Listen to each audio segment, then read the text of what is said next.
Whatever, sir. My question is dealing with the area of religion. The what? Religion. And the so-called Garden of Eden, where man had eaten the forbidden fruit and surely died. And reading the book Coming Forth by Day, it says that it's just the opposite, that if you eat of the fruit, you will have everlasting life. What was the purpose, in European mindset, to change that? What? The last part. The last part that you said. Oh, what was the purpose? What was the purpose in European mindset in changing the outcome of the adage of eating the fruit of the tree and having everlasting life as opposed to eating the fruit and perishing? Well,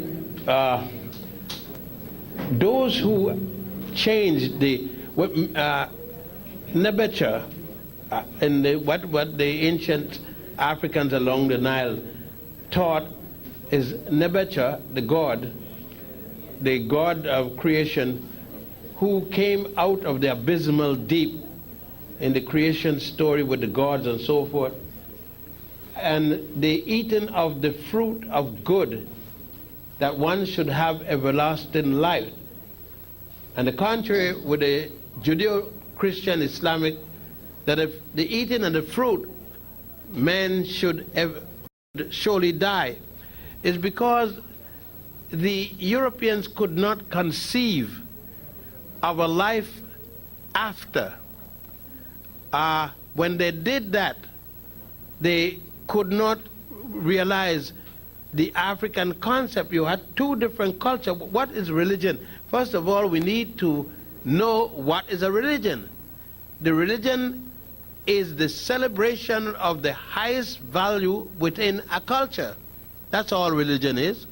You take a culture and your greatest expressions are kept, codified, and that gives you your values of your God or goddess or your deity. To expect the European living in a certain culture, an ice age, as Dr. Jeffries and Dr. Clark specify, to operate as if they live in a tropical or a torrid country would be not dealing with reality. The lifestyle of a man in the ice age as against a man coming from the hot climate, the earth climate, or the sun climate, as Dr. Jeffries would call it, to produce in the same manner, to have the same moral values, would be opposite to reality. The European man had to deny, when you go in the temples, whatever temples the European built, you don't see any woman playing the major role in those temples. It's all men. From the Nordics all the way down to the Mediterranean people. In the other opposite hand, when you go into the tombs in Egypt, the woman is played, she's all over the ceiling. She is shown as the universe. She's all shown as the heaven. The stars and other planets and everything is painted on her body. She is in the ceiling and her vagina is shown as the portal for man. For example, in the temple of Hathor, in the little chapel, she is shown giving birth to Ra, the sun, in the morning, and the sun bursts. A little tree, a little sprig of green tree is being held in the hand of goddess Hathor, Heru, and she's smiling at this tree of life. The same scene at the other end, the sun is going back into her mouth. It comes through her body, through her mouth, through her vagina, back to her body in the 24 hours of the day. Life forever. Whereas the West is talking about an ending of a world, the African is speaking about a world forever. That when your life ends, it is a new cycle for you, a new world for you, but not the world itself being disappeared. In the African concept, there is no fire that's going to come and burn up the whole world. There will be the world continuing. You will make a transition from one world to the next. In the final 27 minutes of Understanding Ma'at, Dr. Yousef Ben-Jochannan discusses the African origins of a key story that was later absorbed and distorted by European religions, the story of the eating of the fruit of good and evil to gain everlasting life. He explains that this narrative has deep African spiritual meaning rooted in symbolic knowledge, not sin nor disobedience as interpreted by Europeans. According to Dr. Ben-Jochannan, the Europeans misunderstood the African concept entirely because their worldview lacked the spiritual depth and metaphysical symbolism present in African traditions. Their misrepresentation of African stories, especially those tied to moral codes and cosmology, led to the loss of original meanings and the development of oppressive dogmas. Dr. Ben-Jochannan emphasizes that African spirituality viewed death not as an end, but as a transition into another phase of existence. This belief in an afterlife shaped African cultural views, rituals, and reverence for ancestors. In contrast, European religious systems projected fear and punishment into the afterlife, reflecting a misunderstanding of African spiritual concepts. The depiction of women in spirituality is another area where the two cultures clashed. Africans held women in high spiritual regard, often representing divine principles, while European traditions demoted women's spiritual status. These opposing worldviews further highlighted the foreignness of African values to European minds. So that the end of your world is not the end of his world, not the end of her world. Your world ends the day you die, but a new world begins. That's the African concept. So the all world isn't going to stop at the same time. That's European. Europeans think that there's a line just like the same nonsense they put out with Christopher Columbus, that the world is flat, and when you reach here, you're going to fall in a pit. Now, Columbus Columbus had gone to sea with the Moors and been in the Atlantic and know that you weren't going to fall any place. So he had that information. He could run the trick with the other Europeans. The same thing is that look at the concept again. Whereas the European believe, when they finally got the stuff from Greece through Egypt, that they got one soul. And that one soul, when you die, is going to leave the body and go to God to look for one day when he comes. It's a male God. But the African can't think of that. If you leave the body, what's there? How can the soul that's gone to the deity find the body when he comes back? So the African got two souls for the body, right? The body soul, which stays with the body when the body dies.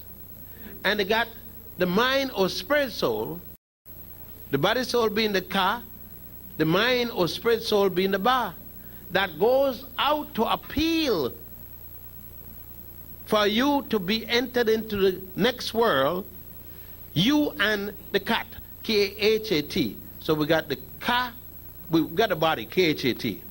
We got the body soul, K-A, and we got the mind or, the mental or spiritual soul.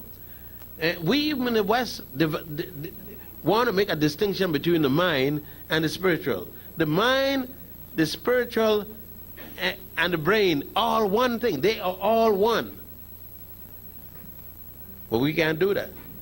It's just like we got it today. If you eat food,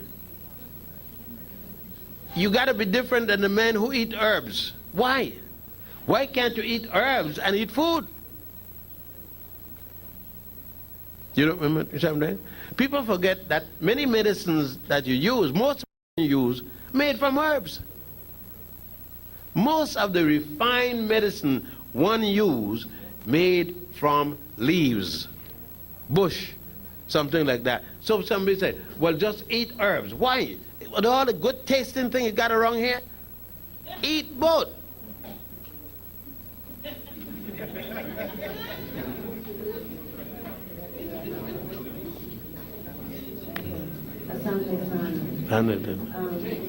My question is about the Asiatic black man. We didn't come from Africa, we came from a place, Panagea, or it was all one. Pana who? P-A-N-A-G-A-E-A, Pangea. Thank you. And that whole concept. I wonder if the people who saying that, what brand of cocaine they use, or is there a new thing? I understood there's a new thing beyond what that thing, crack. I understood they got something better than crack now. Ecstasy. Or ecstasy, somebody is in ecstasy. You know, we've been hearing that nonsense before. We even heard that Africa is named after Leo Africanus and all kind of stupid thing. And it's stupid, I don't give a damn who said it. The person who said it was a damn fool, and still a damn fool. And anybody repeating is a damn fool. That's all I could say. I mean, they give you no source for it, just the statement, Asiatic black man. Number one, the people from Asia don't call themselves Asiatic, they call themselves Asian. And number two, where is this land? Where's the map? Let them give me they'll tell you, produce a map of where this place is and how the people, I mean, we got this way because of a curse. We look at Noah nakedness. Noah's youngest son, look at his nakedness. Because his father was drunk, drank too much wine. Now if you're going to curse somebody for misbehavior, shouldn't you curse the father? Huh? You're going to curse this poor little son for looking at his daddy making an ass of himself. And then God go help the person curse his son. And then the two sons who can complain to the father that the little boy was looking at him, sick little boy, they ain't looking at the mama. I mean, the logical thing would look at mama. If you're going to look at somebody in the family, you will look at mama. She looked different. There's a possibility there be some action there. But looking at daddy, unless you're the first faggot in the world, but let's do. The boys went back and covered their father. They walked backwards without looking. How the hell do you know where he's at? And how you going to put the sheet down and cover the man backwards unless you're Olympic acrobatic form? The worst of the story is that after the flood, and they went on Mount Horeb, and the water subsided, Noah came out of the boat, plant vine, grapevine. Before nightfall, they had gotten grapes, mash the grapes, make the wine in less than 1 day. Even Sneaky Pete from California, Gallo wine, take 90 days. And that's speeded up with all kind of chemicals. I mean, where do you understand? The Hotep brother. I know it's been a while today, and we're grateful. I just want to ask you one quick question. What century did the Europeans adopt the Jewish religion? According to one of their scholars who wrote the book called The 13th Tribe, and there's also a book called Are the Jews a Race by Kotsky.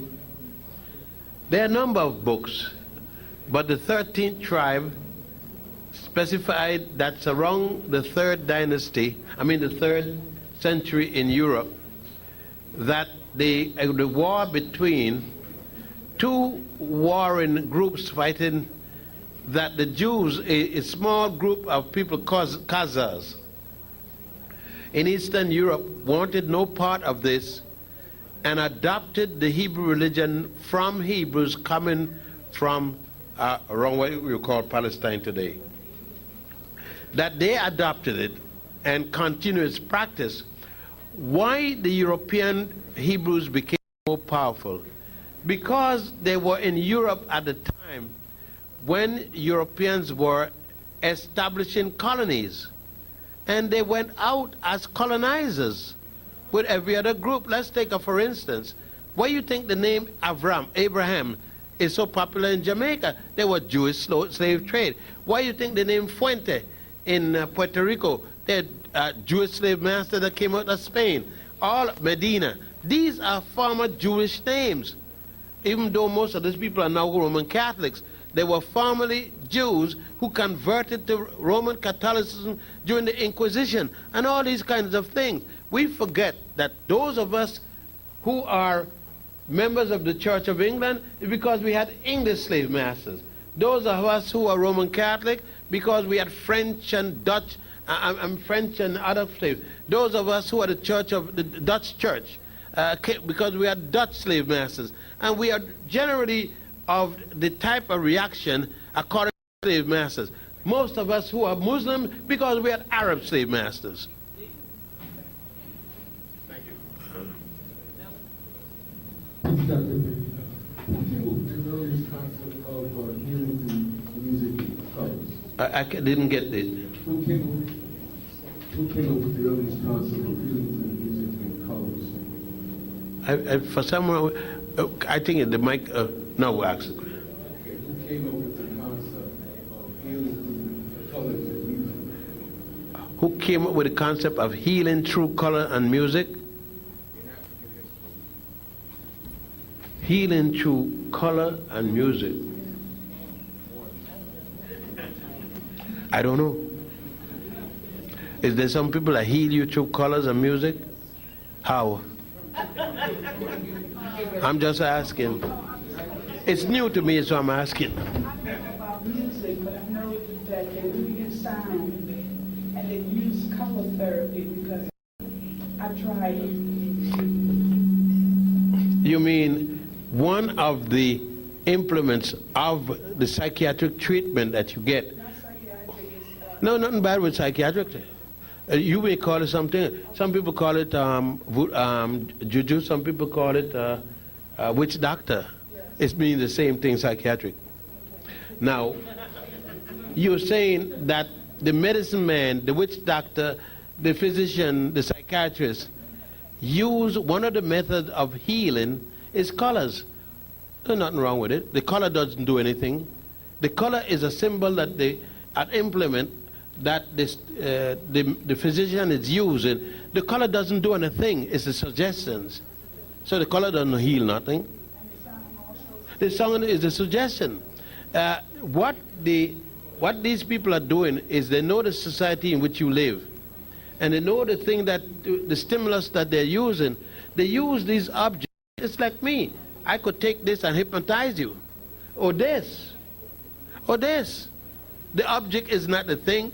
It's what I can use to draw your attention to focus on and hypnotize you with it. Some people go hypnotize you just like doing this. It isn't the finger that's doing it, it's the suggestion. This is just the implement used to attract your attention. So the color doesn't heal you, or the music doesn't heal you. It's what the person who controlling the mind and using that symbolism heals you. okay, I have a question for one of the sisters in the group because she's working and can't leave the table. She would like to know what is behind the bombings of the different monuments in Egypt. Do you know what's behind? Well, I don't know of a monument that's been bombed. Well, this was the question.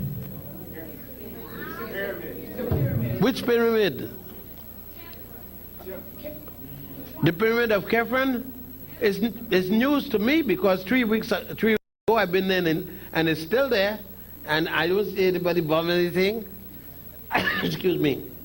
Where you all got that from?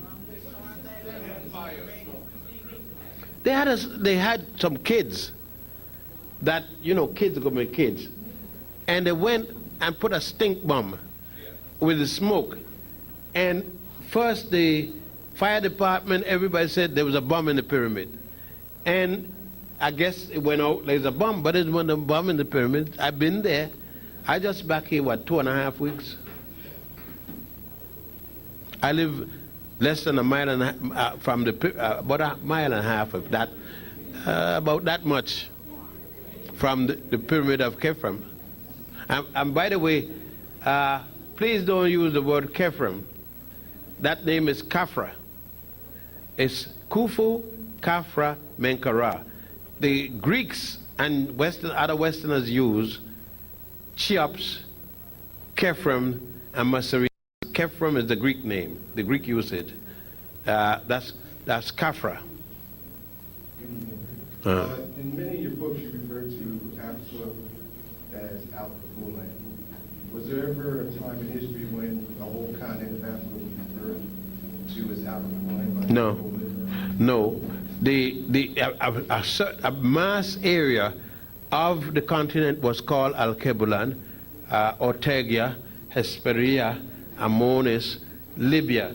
In ancient times, no one knew a continent that large and its totality.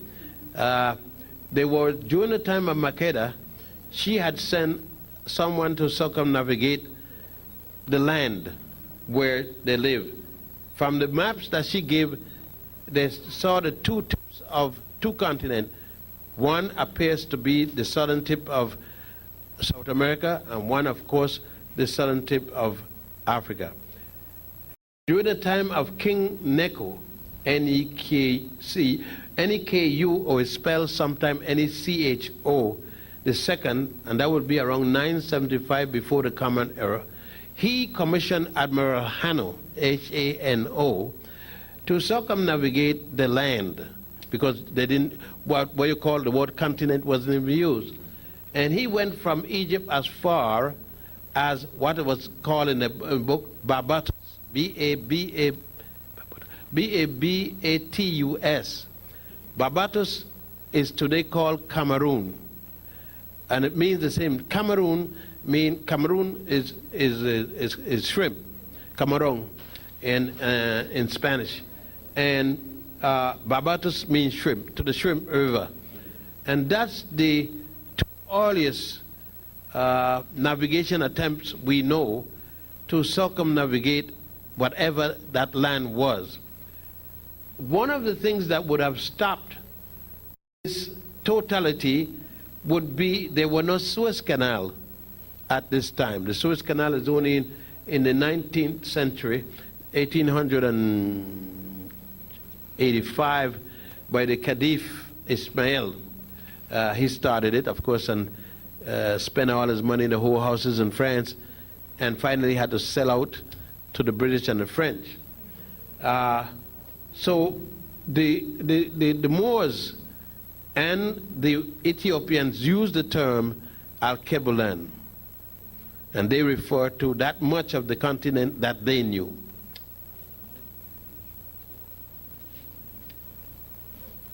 Dr. Ben, there's been a lot of talk about the unfairness in baseball. Jesse Jackson spoke on it. A lot of unfairness in baseball. Jesse Jackson, Hank Aaron, Jesse Jackson had a protest. Do you think that the blacks in baseball should boycott? They do. Would this have any effect on the economy? I mean, the blacks in baseball has to realize they don't own baseball. And you're going to have the same racism in baseball you got in anything else. The racism in baseball is no different than the racism in the church, the mosque, the synagogue, or in the in the White House. Excuse me. There's one thing we got to accept and learn, at least. This is a white man's country, whether you fought for the white man fight in 50 wars or not. Now that's a reality. Now we may feel because we were born here, because our ancestors were born here in 1900 or something, or 1800, because we came here in 1620. This cracker looked at America as his, as a European thing. He looked as the indigenous people that he took the land from, as this land is his.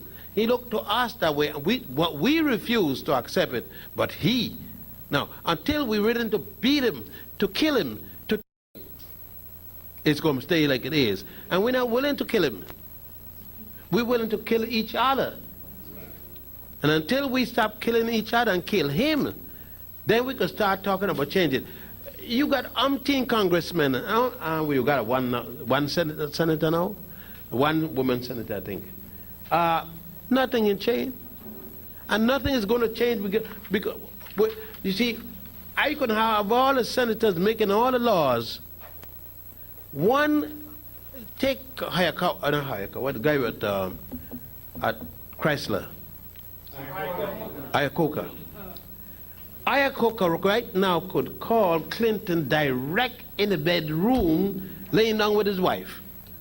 He got a direct call right in there.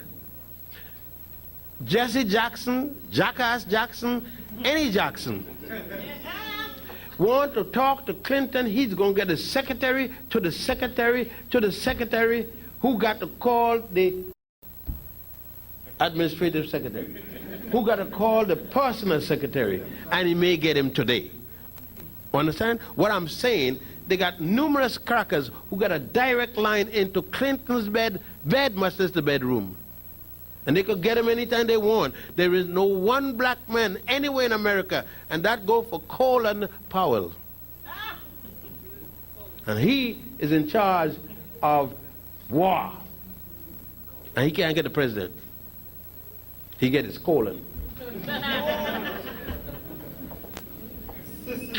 Addressing historical falsehoods, Dr. Ben-Jochannan passionately debunks the narrative of the Asiatic black man, asserting that there is no evidence to support the idea that Africans came from Asia. He stresses that the abundance of archaeological, anthropological, and scientific data confirms that Africa is the original homeland of humanity. Dr. Ben-Jochannan criticizes those who propagate the idea of African origins outside of Africa, calling it a denial of African greatness and an effort to strip black people of their true legacy. By reinforcing Africa's centrality in the history of humankind, he restores a sense of pride and identity for people of African descent. Dr. Ben-Jochannan also discredits the racist curse of Ham narrative, which was used to justify the subjugation and enslavement of black people. He explains that this myth has no historical or theological basis and is part of a larger colonial agenda to dehumanize Africans. The supposed link between blackness and divine punishment is not only historically inaccurate, but morally repugnant. He challenges the narrative by calling out its misuse in religious institutions and exposing its role in shaping white supremacist ideology. In closing, Dr. Ben-Jochannan highlights how religious identity can be shaped by conquest and colonization. He gives the example of the Khazars, a powerful Eastern European tribe that adopted the Hebrew religion in the 3rd century and later became colonial powers themselves. His broader point is that the religion of a colonized people often mirrors that of their colonizers, which explains why many black people practice spiritual systems that once justified their oppression. Dr. Ben-Jochannan urges a return to African-centered spiritual understanding, particularly the principles of Ma'at, as a path toward liberation and self-determination.